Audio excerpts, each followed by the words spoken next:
打贏上法庭，打輸入醫院。好多時候喺街頭衝突，我又唔想上法庭，又唔想入醫院喎，咁有乜方法呢？哎呀，咁蠢啊 Jackie， 我直接跑走咪得咯。我都知阿媽係女人啦，但有啲環境唔係話你跑就可以跑噶啦，咁你都要創造逃跑嘅條件噶嘛。咁究竟有乜嘢方法可以創造呢啲條件呢？咁今日咧我就會介紹一個橫移步嘅練習方法，話俾大家聽點樣創造一個距離，可以令敵人攻擊唔到你之餘咧，亦都可以爭取逃跑嘅機會。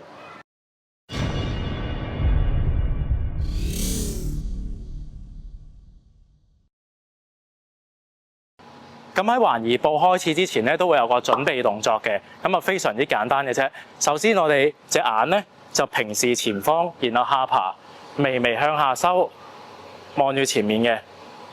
跟住之後啦，我哋嘅雙手咧就擺喺下巴側邊保護住下巴。咁我哋兩邊嘅手踭咧就好似夾住個波咁樣，有少少力向內收，但係啦個重點個踭咧就唔好貼住自己個身，係要離開自己個身嘅。咁之後啦，我哋嘅重心咧就要微微向下沉一沉落去，即係坐跨，微微啦向下沉一沉，係啦，將個重心擺落去嘅。然後啦，我哋嘅步距咧大約就係我哋膊頭略寬少少，係啦，跟住沉落去，做翻頭先啲嘢。咁就一個準備動作啦，成個身體咧都係要保持一個張力嘅，就好似我哋啲關節咧有個充滿咗氣嘅氣球咁樣，係有彈性嘅，受壓嘅時候咧，佢係會識得反彈嘅。第一個練習單步橫移，咁單步橫移之前咧，我哋都係要擺翻個預備式先啦。有樣嘢要留意嘅，如果你係右腰，全部慣用喺右邊嘅，咁由左邊開始先；如果你係左腰嘅，咁由右邊開始先。咁呢一個詠春概念嚟嘅，就先由自己嘅弱邊開始練起，再到強邊。咁點解咁樣呢？咁我就唔多講啦呢段片，因為今日唔係講呢個重點。咁我擺預備式啦，因為我右腰啦，咁我由左邊開始先嘅。咁我咧就會習慣將我嘅左腳踩喺條線度啦，咁我就更加好 measure 自己嗰個距離個步距。咁啊擺翻嗰個預備式，跟住咧就做橫移啦。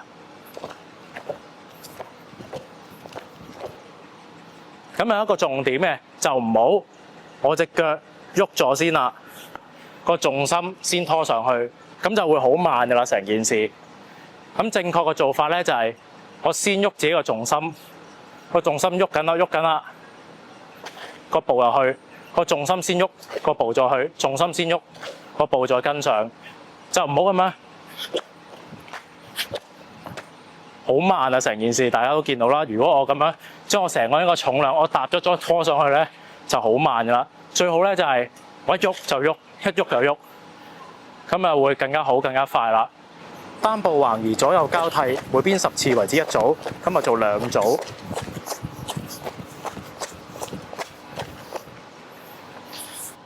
跟住落嚟嘅練習就係連續橫移。咁連續橫移同頭先單步橫移咧就差少少嘅啫，就係多咗2步每邊。即係我擺翻嗰個預備動作啦。咁就1、2、3， 1、2、3，準備動作1、2、3， 1、2、3，一下，1、2、3， 1、2、3，兩下。咁啊做5下。連續橫移都有個要點，大家需要注意嘅。咁當我好快速去咗呢邊啦，咁因為個衝力好大啊，未必可以即刻翻到去呢邊嘅，所以咧可以容許自己我橫移嘅時候停一停先，剎一剎掣，再去翻呢邊，再剎掣，再去翻呢邊，就唔使好似單步咁樣，哇好長，要即刻去翻嗰邊就唔使嘅。咁大家記得係要做好咗個動作先至求快，就唔好一味急住做，但係個動作咧根本就未做好。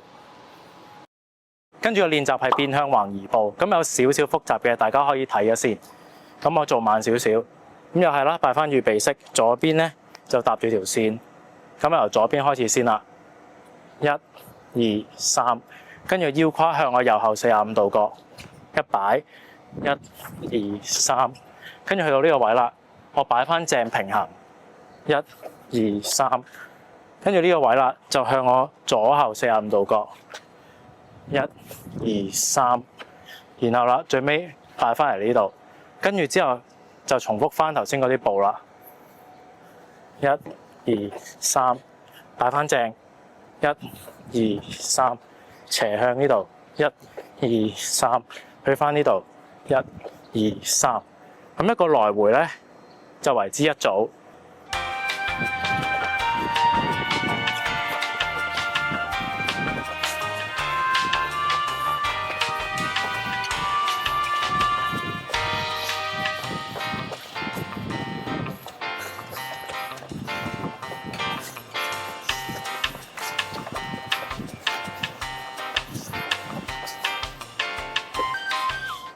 變向環移步嘅重點咧，就係在於我點樣可以快速變向。咁個秘密咧，其實就係喺我哋嘅重心。咁我哋人體有兩個三角啦，呢度三角，呢度三角。咁個重心咧，其實就係落咗喺我哋呢個位，我哋嘅腰胯位。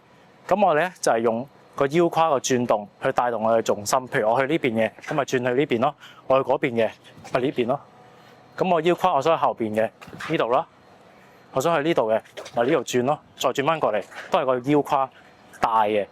對於新手嚟講，可能唔係好明點樣用個腰胯去帶個重心，咁可以咧做一個小練習先嘅。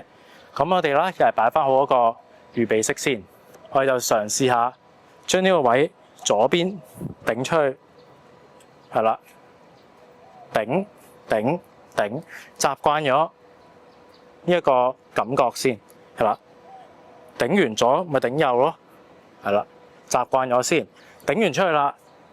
習慣咗頂出嘅感覺啦，就將佢拉翻落去，拉落去，拉落去，呢邊又係啦，拉落去，可以側邊睇一次啦，頂出去，拉落去，個 hip 位頂出去，拉落去，咁我兩邊做啦，頂拉頂拉，兩個力對拉嘅，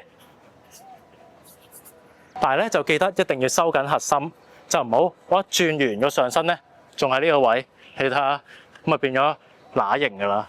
咁我哋一轉嘅時候咧，個上身都係要連成一體嘅。咁大家掌握到個上身同下身點樣連成一體呢個感覺之後咧，我哋就可以跳起少少，轉一個180度去試一試個感覺啦。嚟啦，預備式，跟住之後一跳起少少嘅時候咧，就對拉，跟住之後咧翻嚟。兩隻腳咧都係平排嘅。正常嚟講，你做到頭先嗰個180度嘅話咧，咁其實你要快速變向咧，對你嚟講咧都係冇難度噶啦。但係咧就會有好多人有個疑問，點解我會叫你哋擺預備式先至去做橫移步咧？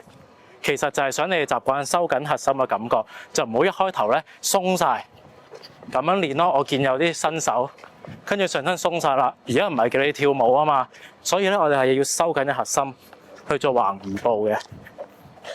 咁到真係打嘅時候啦，真係要保持距離，唔想攻擊人啦，就伸翻隻手出嚟啦，就唔好咁樣包住自己啦。你咁樣係會俾人打死嘅，要隨時保持翻個距離啦。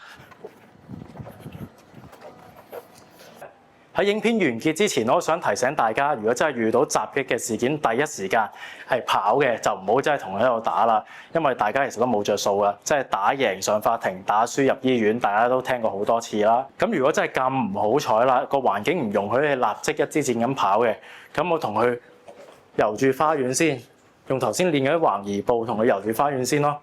喂，佢真係再唔得嘅，佢埋到嚟啦，咁啊真係要攻擊佢啦，冇辦法啦，因為你要自保，保護自己人身安全啊嘛，咁冇理由俾佢打到入醫院噶嘛。咁我都要笠翻頂頭盔先。我頭先介紹嗰個橫移步咧，同佢保持距離啦，我掂都冇掂到佢喎，咁係咪犯法咧？有機會犯法㗎，有啲情況之下咁樣係會觸犯到香港嘅法律，所以有任何嘅法律疑問咧，一定要諮詢專業嘅法律顧問，即係揾律師去傾啦，唔好揾我唔係律師嚟㗎。咁大家如果中意我呢段片嘅 like、share 同埋 subscribe 我個 channel，咁我哋下段影片再見啦，拜拜。